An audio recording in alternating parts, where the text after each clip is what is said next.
আজ না আমরা একটা পিকনিক করেছিলাম, তাও আবার বিরিয়ানি। ওয়েলকাম সবাইকে। চলে এলাম তোমাদের কাছে একটা নতুন মিনি ব্লগ নিয়ে।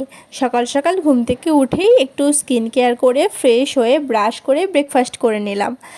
আর উপর থেকেই গন্ধ পাচ্ছিলাম নিচে কিছু তো একটা তোড়জোড় চলছে।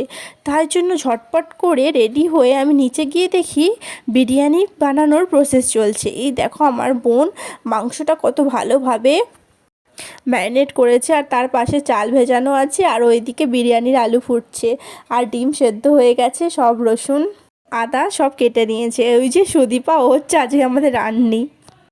উনুনেই হচ্ছিল রান্নাটা, যেহেতু ফিস্ট ওই জন্য। পিকনিকের রান্না গ্যাসে হলে কী বা মজা থাকে বলো, তাই জন্য সবাই মিলে উনুনেই করেছিলাম। দেখতেই পাচ্ছ ওই যে বিরিয়ানি রেডি হয়ে গেছে, স্নান করে একটু ঠাকুর প্রণাম করে বিরিয়ানি খেতে বসে পড়েছি। দেখতে পাচ্ছ কত টেম্পটিং হয়েছিল দেখতে। লাস্টে চাটনি